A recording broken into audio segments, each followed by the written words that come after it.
Olá, alunos! Iniciamos hoje o nosso encontro da terceira competência que vai falar sobre as funções do governo.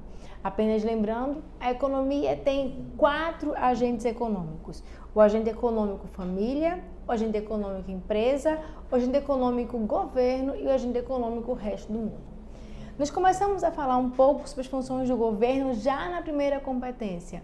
A função desse encontro de hoje é que a gente possa comentar com mais detalhes qual é ou quais são as funções do governo na economia. E a primeira pergunta que a gente faz é, finalmente, para que serve o governo na economia? O governo funciona na economia, o governo funciona como agente econômico para executar 4 funções fundamentais. A função distributiva ou redistributiva, a função alocativa, a função estabilizadora e, finalmente, a função reguladora. A primeira função, a função distributiva ou a função redistributiva, está associada ao poder que o governo tem de tirar dinheiro dos ricos e passar dinheiro para os pobres. O governo entende que não é bom ter um desequilíbrio de renda entre as pessoas.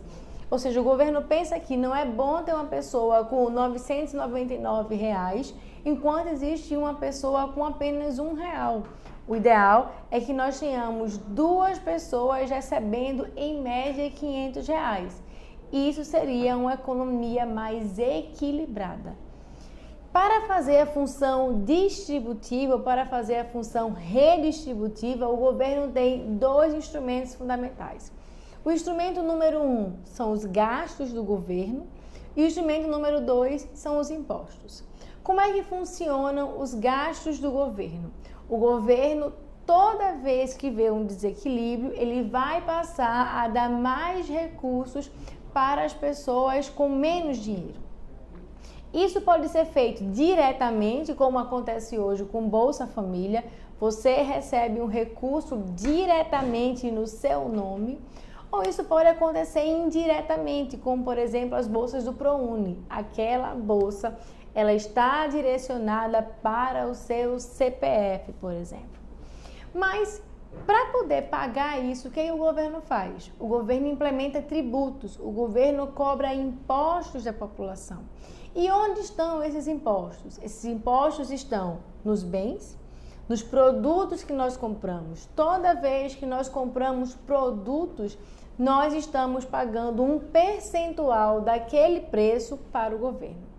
Os impostos também podem ser cobrados de forma direta. Como assim?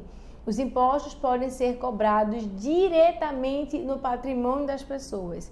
E esse patrimônio das pessoas é a renda que elas têm. Então, eu posso pagar diretamente imposto de renda, eu posso pagar imposto na minha casa, como é o caso do IPTU, que é o Imposto sobre a Propriedade. Eu posso ter o imposto através do meu veículo automotor, do meu carro, que é o IPVA. Então, o governo pode cobrar indiretamente os impostos ou pode cobrar diretamente. O fato é que o governo vai tirar o recurso, tirar o dinheiro de quem tem e passar esse dinheiro para quem não tem. Essa é a função número 1 do governo. É essa função que justifica, que dá a razão de ser do governo da economia.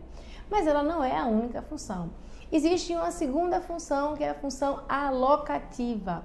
E o que é a função alocativa? É quando o governo constrói bens públicos, bens que podem ser utilizados por toda a população. Então, quando o governo constrói escolas, quando o governo constrói hospitais, quando o governo constrói praças públicas ou estradas, ele está fazendo a sua função alocativa. Ele está criando bens que vão ser utilizados por todos.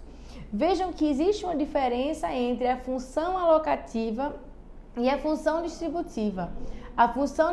Na função distributiva, o dinheiro vem, o recurso vem direcionado para uma pessoa, mesmo que ela não receba o recurso em espécie. No caso da função alocativa, é um produto criado para qualquer pessoa. Então, não há impedimento para que as pessoas utilizem aquele produto. Essas são as duas principais funções que a gente chama de funções microeconômicas, funções mais diretas que vão ser recebidas mais rapidamente pelas famílias ou pela sociedade. Contudo, existem mais duas funções que são funções mais macroeconômicas. E que funções são essas? A função estabilizadora e a função reguladora. Como é que funciona a função estabilizadora? O governo não quer ou o governo não deseja que a gente tenha uma forte oscilação de emprego. O governo não quer, por exemplo, que sejam geradas 800 mil vagas em um ano para no outro ano serem destruídas 1.000 vagas. Ou seja, terem 1.000 pessoas sendo demitidas. Então, a ideia do governo é estabilizar a economia. É estabilizar para que a economia não saia do controle. E isso é feito através da função distributiva. Ou seja, toda vez que a gente ouvir nas reportagens ou ler nas reportagens que está acontecendo determinada ação do governo para conter a inflação, ou determinada ação do governo com o objetivo de conter desemprego, a gente tem que saber que essas funções são instrumentos da função estabilizadora. Essa terceira função do governo na economia. A função estabilizadora, por sinal, é a função mais frequentemente vista nas televisões. Por exemplo, o governo quer aumentar a taxa de juros. Quando o governo quer aumentar a taxa de juros, é sinal de que a gente está tendo um consumo muito alto e que por isso eu vou aumentar os juros para que as pessoas possam consumir menos. Consumindo menos, os preços vão ser ajustados. Então, quando se falar em funções do governo, a função estabilizadora é a função mais macroeconômica, menos microeconômica. Finalmente, nós temos a função reguladora. E aí o próprio nome diz para que serve essa função. Serve para que o governo regule os mercados. O governo precisa regular o funcionamento do mercado. E por que o governo precisa fazer isso? Porque o governo precisa regular o funcionamento do mercado para que não existam abusos nem das empresas, nem dos consumidores. E aí, por exemplo, há alguns anos atrás, o governo descobriu que um operador de telefonia estava derrubando as ligações depois de um determinado tempo de ligação. Quando isso acontece e o governo vai passar uma multa para essa empresa, o governo está exercendo a sua função reguladora, está regulando o funcionamento do mercado. Além disso, quando o governo, por exemplo, não permite que nós trabalhemos mais que 44 horas semanais, o governo está regulando as funções do mercado.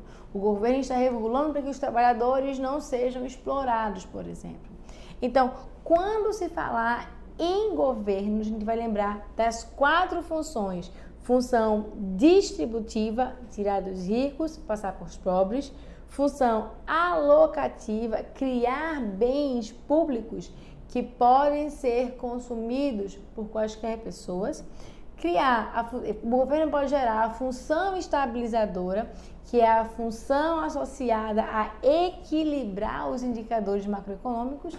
E, finalmente, a função reguladora. O governo regula os abusos que podem acontecer dentro da economia. É o exercício dessas funções do governo que faz com que nós possamos viver, por exemplo, num ambiente democrático, num ambiente não abusivo. Então, eu tenho certeza, por exemplo, que se eu ficar grávida, o governo regulamenta que eu tenho direito ao auxílio maternidade. Se uma pessoa ficar doente, ela tem direito ao auxílio doença. Todos esses auxílios da função reguladora, por exemplo, nos ajudam a ter um ambiente mais saudável dentro da economia, um ambiente melhor para o funcionamento dela. E são com esses dados que a gente vai encerrar o nosso encontro da nossa terceira competência, o entendimento das funções do governo. Para que o governo serve? Para dar mais estabilidade, para dar mais harmonia ao funcionamento do fluxo circular de riqueza. Um elemento que nós vimos lá na competência 1. O que nós fizemos nesse encontro? Apenas um aprofundamento ou a colocação de uma lupa para o melhor entendimento das funções do governo, e eu espero que tenha sido interessante para vocês. Quaisquer dúvidas podem ser tiradas dentro do material. O material está bem rico e está explicando bem como é que o governo funciona. A gente dá uma paradinha por aqui e se encontra na competência número 4. A gente se encontra em breve. Até lá!